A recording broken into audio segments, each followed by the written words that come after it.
दोस्तों, जब कभी भी इतिहास के बड़े बड़े मंदिरों को तोड़ने, उन पर हमला करने या फिर उनको लूटने का जिक्र आता है तो आज के दौर में हिंदुस्तान में सबसे पहले औरंगजेब, बाबर, टीपू सुल्तान या इस जैसे ही कुछ और नाम सुनाई देने लगते हैं। अब इनमें से किस किस ने मंदिरों को सच में तोड़ा था, किसने नहीं तोड़ा था, जिसने भी तोड़ा था तो उसने क्यों तोड़ा था, और कौन ऐसा था कि जिसने बेशुमार मंदिर बनवाए भी थे और दान भी दिया था। ये सारे सवाल हम एक तरफ रख देते हैं और इनको एक तरफ रखकर आज हम आपको हैरान करते हुए इतिहास के एक ऐसे राजा, इतिहास के एक ऐसे किंग से मिलवाने जा रहे हैं कि जिस राजा ने मंदिर तोड़ना तो दूर बल्कि मंदिरों के साथ जो सलूक किया था और जिस लिए किया था उसको देखकर तो इतिहास के बड़े से बड़े जालिम हुक्मरान भी शर्मा जाएं। और सबसे ज्यादा हैरानी की बात तो ये है कि इतिहास के इन राजा साहब का नाम भी हुआ करता था हर्षा। हाँ जी, हर्षा ऑफ कश्मीर के, जिनको आमतौर पर हर्ष देवा के नाम से भी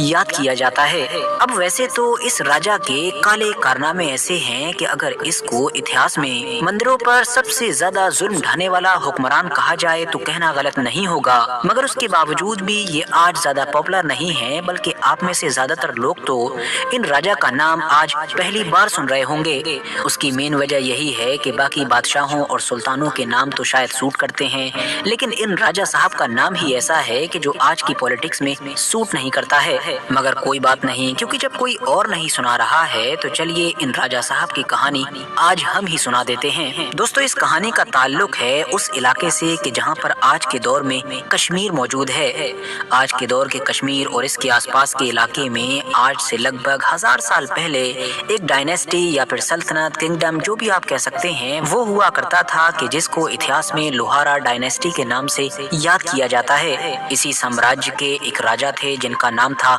हर्षदेवा। इन्होंने 1089 में गद्दी संभाली और फिर अगले 12 साल तक लगातार राज करते रहे।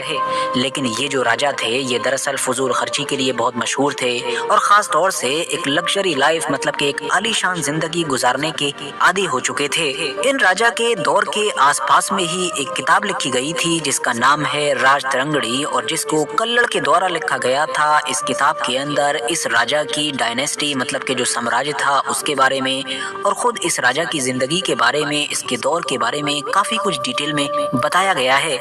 आज जो कुछ भी हम इस वीडियो में बता रहे हैं ये भी इसी किताब से है। हालांकि इस किताब के अलावा और भी कई किताबें हैं जिसमें इन सारी चीजों का जिक्र मौजूद है। अब ये राजा साहब के जो फजूल खर्ची में भी बहुत आगे थे, एक आलीशान, एक लग्जरी जिंदगी गुजारने के आदी हो चुके थे, और तो और बहुत सारे लोगों ने इनको अय्याश भी बताया है, मतलब ये बहुत सारी गलत आदतों में भी पड़े हुए थे। तो जाहिर सी बात है इन सारी चीजों को जारी रखने के लिए, इन सारी चीजों को मेंटेन रखने के लिए राजा साहब को बेशुमार मालो दौलत की जरूरत भी पड़ा करती थी। शुरू में तो सब कुछ ठीक ठाक चलता रहा, मगर जैसे जैसे वक्त गुजरा तो राजा साहब के ये सारे खर्चे उनके इस छोटे से साम्राज्य के ऊपर भारी पड़ने लगे। ऐसी कंडीशन में राजा ने अपने खर्चों पर तो कोई रुकावट नहीं लगाई। इससे उलट राजा ने अब ज्यादा से ज्यादा पैसा ढूंढने और ज्यादा से ज्यादा पैसा हासिल करने के नए और आसान तरीके ढूंढने जरूर शुरू कर दिए।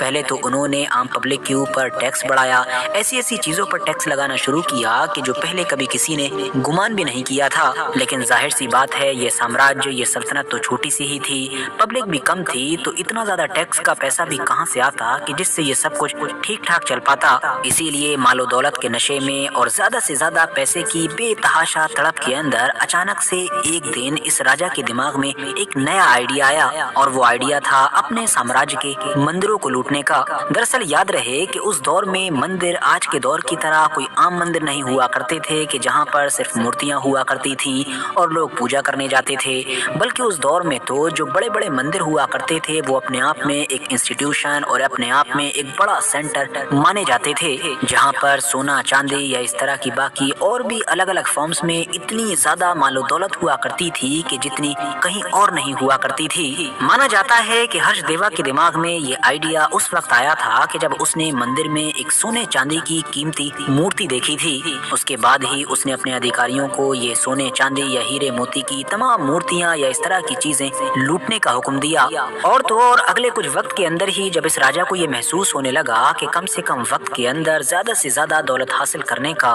ये सबसे आसान तरीका साबित हो रहा है, तो फिर तो उसने इस काम के लिए बाकायदा अपने अपनी सल्तनत में एक अलग डिपार्टमेंट ही बना डाला। मतलब जैसा कि पहले की दौर की अलग अलग सल्तनतों में या आज के दौर में दुनिया के हर देश में होता है कि हर काम के लिए अलग अलग डिपार्टमेंट होते हैं। मतलब कि हिफाजत यानी कि जंग के लिए एक अलग डिपार्टमेंट, फाइनेंस मतलब कि इकोनॉमी चलाने के लिए एक अलग डिपार्टमेंट, एजुकेशन मतलब कि तालीम पर ध्यान देने के लिए एक अलग डिपार्टमेंट। बिल्कुल वैसे ही इस राजा ने एक डिपार्टमेंट बनवाया था कि जिसका काम ही था कि अमीर से अमीर और मालदार से मालदार मंदिरों को पहले सिलेक्ट करना, मतलब कि उनकी निशानदेही करना और बाद में वहां पर जाकर लूटपाट मचाना। मंदिर में सोने चांदी हीरे मोती से बनी हुई जिन मूर्तियों को लूट कर लाना मुमकिन हुआ करता था तो उनको ये लूट कर ले आते थे, और अगर लूट कर लाना मुमकिन नहीं होता था तो फिर उस मूर्तियों या फिर इस तरह की बाकी चीजों को तोड़ दिया जाता था, और फिर जो भी सोना चांदी वगैरह हुआ करता था उसको पिघलाकर सिक्कों में या बाकी चीजों में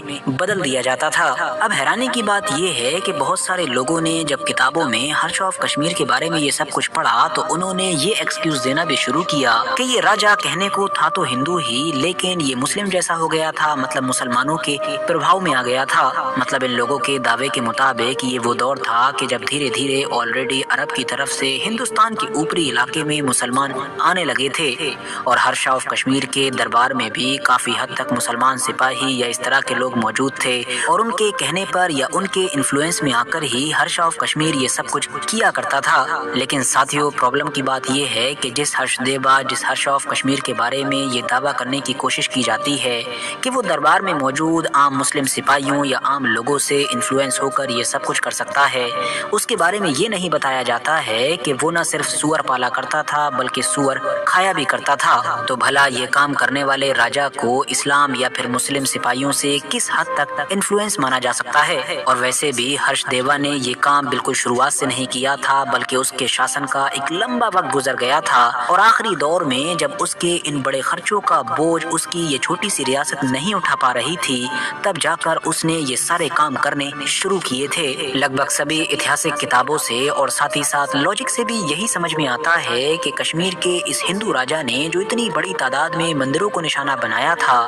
उसके पीछे भी वही रीजन था, वही वजह थी कि जिस वजह से ही इतिहास के और भी कई हुक्मरानों ने मंदिरों को इस तरह से निशाना बनाया था, क्योंकि उस दौर में मंदिर आज के दौर की तरह सिर्फ आम मंदिर ही नहीं हुआ करते थे, बल्कि मालो दौलत इतना हुआ करता था कि मालो दौलत के मामले में समझिए वो बैंक हुआ करते थे। बाकी आखिर में हम ये जरूर जानना चाहेंगे कि आप में से कितने ऐसे लोग हैं कि जो इस वीडियो से पहले से ही हर्ष ऑफ कश्मीर यानी कि कश्मीर के इस हिंदू राजा के बारे में जाना करते थे। कमेंट्स बॉक्स में जरूर बताएं। वीडियो अगर जानकारी से भरपूर लगी हो तो लाइक करने के साथ साथ दोस्तों के साथ।